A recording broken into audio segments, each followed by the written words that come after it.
guys, and welcome back to the channel where today we're going to be discussing Doctor Who. I mean, this is about a third of my collection, so I guess you could say I was a casual fan. So today we're going to be ranking the Doctors from worst to best, from the first Doctor William Hartnell all the way up to number 13, Jodie Whittaker, including the War Doctor John Hurt. However, I will not be including Doctors that aren't canon or in the show, and I will not be including any of the Timeless Children Doctors. So kicking us off in 14th place is the 13th Doctor, Jodie Whittaker. Now, before you yell at me in the comment section below, it is not because she's a woman, okay? I do not care what gender the Doctor is. However, I do care about the portrayal of the Doctor, and this portrayal is very poor. There is nothing distinctive about this Doctor. I've watched 2 seasons of her, and I still don't really know who she is or what she's about. She often just seems to be an impersonation of David Tennant and Matt Smith, which is a very big criticism. There's just no flair, there's nothing unique about her, and there is none of that darker aspect of the Doctor, which I quite like. In 13th place is the 6th Doctor, Colin Baker. Now, this Doctor gets a lot of flack, and he's not particularly well liked. I mean, this is the Doctor that strangled his companion. So, yeah, he's not brilliant. He's just so arrogant in a way that, you know, all the Doctors are arrogant, but he takes it too far. He doesn't really care about anyone. He's quite matter-of-fact. He's quite a difficult person to like. And the Doctor can be at times, but he also needs to have that loving aspect to him, and the bit that makes you want to care about his character. And with the 6th Doctor, you just don't. Next up is the 7th Doctor, Sylvester McCoy. And he was actually the first Doctor that I met in a convention, and he's such a lovely guy. However, his portrayal of the Doctor isn't really anything special, I don't find. He's sort of 2 Doctors. Like, in his early seasons, he's very comical, picking up on that comedic flair that McCoy has. But in his later seasons, he's quite a dark character, and this was obviously because the ratings were bad, and they wanted to boost it, and they wanted to make the Doctor more mysterious. However, when you're watching it, it just feels very jarring to go from this lovable comedic guy to all of a sudden this really dark, straight to the point character. Was he just one or the other? I think I would probably have him a bit higher on this list. However, I just don't like that, and he just doesn't hit me in the same way some of the Doctors later on the list do. In 11th place is the 2nd Doctor, Patrick Troughton, and this guy had a momentous task. He needed to show that Doctor Who could survive without William Hartnell, and credit where credit's due, the guy did a stellar job, hence Doctor Who still being here almost 60 years later. And I don't think you can talk about his Doctor without pointing that out, because had he flunked this, we wouldn't have Doctor Who today. And he does nail it. He's that real sort of lovable vibe, and he is just sort of your lovable granddad. And if a Doctor was to arrive here and now, you know, he's probably one of the incarnations that I would quite like to see and interact with, because you kind of feel like you could tell him anything and he would make it all okay. In 10th place is the very first Doctor, William Hartnell. This guy made Doctor Who a staple of science fiction. Again, without him, we wouldn't have Doctor Who. And considering he's the first Doctor, and he sort of sees the show sort of beginning to change from an educational show to this science fiction marvel, is really fascinating. You watch his era, and the show does change quite a lot throughout his era, as does his characterization. But first, you know, he's a bit of a dick, and he is, but his character evolves and he becomes this loving grandfather, and you really have those moments where he's just so sweet. His goodbye speech to Susan at the end of Dalek's Invasion of Earth is a key one. And there's a reason that this guy is known as the Grandfather Doctor, because he really is. I think he has a bit of a disadvantage not being able to look at other incarnations and pick up on the things that they brought to the role and make it his own. And of course, at the time, they didn't know how popular Doctor Who would become. So I think at times that can hold his portrayal back, because it doesn't feel as grandiose as it should. And in 9th place is John Hurt, the War Doctor. I still cannot believe that we got John Hurt as the Doctor. How much of a fan casting is that? So he was the War Doctor for the 50th anniversary special, and his Doctor is essentially a warrior, and the guy who ended the Time War. He wiped out the Time Lords, he wiped out the Daleks. And I adore his portrayal in the little screen time that he gets over that hour special. You really feel his emotion, you really feel his regret, his pain. He's just so worn down by the war, he can't take it anymore. And that is a really intriguing aspect of the Doctor. You know, you don't see the Doctor like that very often. This worn down man who will do anything to end it, even genocide. I think that that is just a really interesting way to take the Doctor's character. But the only criticism that I do have of this Doctor is that we quite simply just don't get to see enough of him. I would have liked to have seen a lot more. When you consider this is the Doctor responsible for sort of the entire Revival series arc, you know, I would have liked to have seen more of him, and unfortunately we never will because of the tragedy of John Hurt's passing. But for what we do get, he is great. And in 8th place, rather fittingly, is the 8th Doctor, Paul McGann. Paul McGann, man, like, I love Paul McGann. He's such a lovely guy, and he's such a great actor. And as the Doctor, he just nails it. He sort of is the perfect bridge between the classic era Doctors and the Revival era Doctors. You know, he definitely bridges that gap quite well. And the fact that he didn't even know that he was doing that is really impressive. His characterization in the Doctor Who movie is great. The best thing about that movie is Paul McGann as the 8th Doctor. And when he comes back for the Minisode, Night of the Doctor, during the 50th anniversary specials, he just walks into that role like he'd never been away. He plays that role so incredibly well. And it's a tremendous shame, again, that we just don't see more of him. I know he does some great stuff in Big Finish, but I just would have loved to have seen more of him on screen. And I am still pining over the fact that I really want the BBC to make a Doctor Who spin-off of the 8th Doctor, because I just want that so bad. He's so good in the role, and it just feels wasted because he's not in it enough. And that's the reason he's so low on this list, because we just don't get enough of him. The 5th Doctor, Peter Davison, is next on my list, and he's considered the most human of all the Doctors, and that definitely comes through. He's a really caring Doctor, but that's also kind of my gripe with him. He's a bit too human at times and a bit too caring, because, you know I said how much I like the caring aspects of the Doctor, but I do quite like it when there's that dark edge to him. And I don't feel like Peter Davison has that. But he's a pleasure to watch. Again, if the TARDIS showed up in my back garden, I'd be quite happy to see Peter Davison as the Doctor, because you know that he would look after you. And coming off the back of Tom Baker, I mean, this guy had a really tough job again, because Tom Baker, for many, is the Doctor. So this guy had a really tough job, being the youngest at the time as well.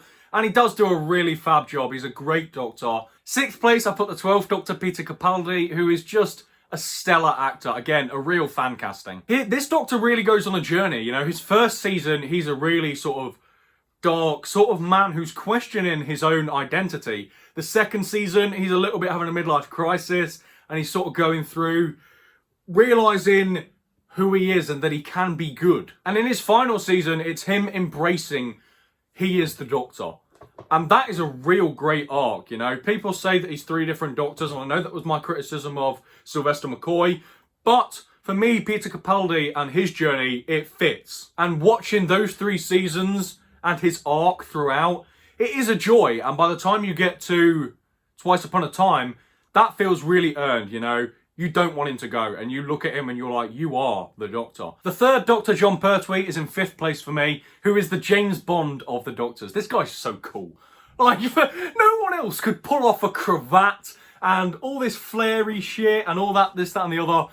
Jump over a wall and fly a hovercraft and look cool doing it. If I did that, people would think I was going mad. But this guy makes it so cool, and I hate him for it because I want to look that cool in a cravat. He really kicked off the golden era of classic Who. And considering that a lot of his stories are him banished to Earth working with UNIT, how? You know, there's no space stuff really. They don't go to loads of planets in the first couple of seasons at least. And it's just perfect. He's so cool in the role. His chemistry with his companions Jo Grant and Sarah Jane, they're massive highlights. And for me, this is when Doctor Who really started picking up steam and gained its stride in the classic era. It knew what it wanted to be. It had worked out. This is the Doctor. This is the lore. This is what we're sticking to. And then it just goes for it. And I think that is possibly why Jon Pertwee is so good in the role, because it was obvious, right, this is what we want, this is what we need, this is how I'm going to play him. And he'd had the benefit of seeing 2 other Doctors in the role. So he kind of knew what to do. And how can you not talk about UNIT and the Brigadier? I know that they were sort of in episodes from the 2nd Doctor, but they're the 3rd Doctor's team, and Roger Delgado as the Master. There's so much good stuff in this Doctor's era, as well as his portrayal, like, you can't help but love it. Just missing out on the top 3 is the 9th Doctor, Christopher Eccleston, the PTSD Doctor, the leather jacket wearing, no nonsense crew cut Doctor, who reinvented the character for modern audiences. And again, if he hadn't nailed this, we wouldn't have Doctor Who right now. Jeez, Doctor Who is always on a cliff edge, isn't it? Like, what is that about? Having the Doctor come back as a war-torn man and a broken man is really interesting. It's so good. I really enjoy the Russell T Davies era as a whole because it has a Doctor who's broken by the Time War and he's constantly trying to get on with his life and move on past it, but he just can't. And that anger that Christopher Eccleston's Doctor has, the anger, the hurt, the pain, the fear, God, it's so amazing and he nails it. It's just, you can't help but get goosebumps when you watch this character. When he sees the Dalek in Dalek, that whole scene when he's terrified, but also infuriated that he lost everything and this Dalek still exists, you cannot ever recreate that. You will never get a Doctor like this ever again. Don't skip 9. And in third place is the man himself, Tom Baker.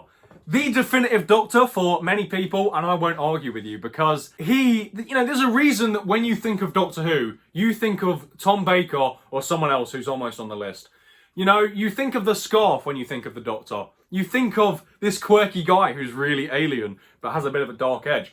That's Tom Baker. Tom Baker made that. He made the character. The guy was the Doctor for 7 years, and some people say maybe he went on a season too long, and I disagree personally, but I think he does benefit from having that long era as well. It makes him so iconic. It means that you've got a lot of material there to watch and play with. You know, if you don't like the jokey episodes, doesn't matter because you've got darker episodes in there. If you don't like the darker episodes, there's a lot of light-hearted episodes in there. And he is just, again, a pleasure to watch. He's a dream casting. He was lightning in a bottle for Doctor Who. And when he comes back as the curator in the 50th anniversary, rewatching that scene, I get goosebumps every time. Second place, this was really difficult.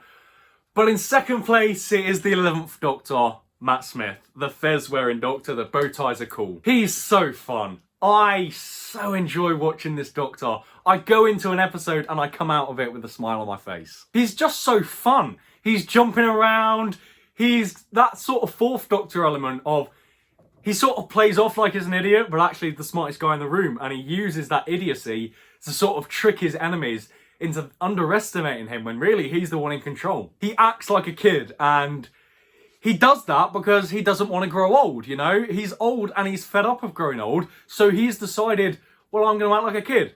And I really like that because even though he's so childish, there's still those really dark moments of him. And you know that it's sort of a front to protect himself from the darkness within him and showing other people the darkness that he has. That is really difficult to portray as an actor, and Matt Smith does it perfectly. His TARDIS team, Amy and Rory and River, I think they're my favourite TARDIS team. Amy and Rory, I adore the puns, and you know, some people don't like the Doctor and River, you know, they don't like the romance aspect. I don't mind it. I don't mind it with the Doctor and River. And Matt Smith holds a special place in my heart because I grew up with Doctor Who, but I don't think I became a super fan of Doctor Who until Matt Smith's era. But the number one spot, and anyone who knows me will expect this because I adore the actor, I'm obsessed with him, is David Tennant, the 10th Doctor. Like I was saying earlier, you mentioned to a general audience member Doctor Who, or just a guy in public, the chances are they're going to think of Tom Baker or David Tennant. They are the Doctors. That's just the way it is. David Tennant, for me, he nails all the right aspects of Christopher Eccleston's Doctor, this war-torn PTSD Doctor. But by the time that he is the 10th Doctor, he's trying to move on a little bit. And he just feels really hard on his luck. He feels really lonely. And he breaks your heart a lot of the time. You know, David Tennant and those eyes, as the 10th Doctor, he breaks your heart a lot of the time. He's clever, he's quotable, he's fun, he's running around, but he's also quite human, and he's not too human like Peter Davison is. I feel like he finds the perfect balance between being human and also having those really alien moments. The Time Lord Victorious, I kind of wish we'd got a bit more of that, because watching the Doctor go a little bit rogue and David Tennant lose his mind was fantastic. His finale, people don't like his finale. I don't understand why, because I adore it. He adds emotion to the process of regeneration. That guy is dying and someone else is taking over. I understand why people don't like that, but I do, because I think that that is just a real it's a real look at regeneration. If it was in the real world, that's how it would feel. He looks great in this, the spiky hair. Donna, his companion. Oh, Ten and Donna. They're... Season 4 is my favourite season of Doctor Who of all time. And a big reason is those two. He's blessed with great storytelling. I can't think of a single thing that I don't like about the 10th Doctor. You know, all the others on the list, there's one thing that I'm a bit like, yeah, there's that. But David Tennant as the 10th Doctor, there is nothing I would change about his characterisation. He's the Doctor I rewatch the most, the Doctor I relate to the most, the Doctor I empathise with the most, and the Doctor that I enjoy the most. Hence, he is first on this list, and for me, nothing will ever top David Tennant as the Doctor. And that is my video for today, guys. I hope you enjoyed it. If you did, leave me a little like down below and comment down your rankings of the Doctor. You can include non-canon ones as well. You can even include the Timeless Children, the Roof Doctor. Let me know. Subscribe if you haven't already and hit that notification bell. But until the next time, guys, I will see you soon. See you in the next video.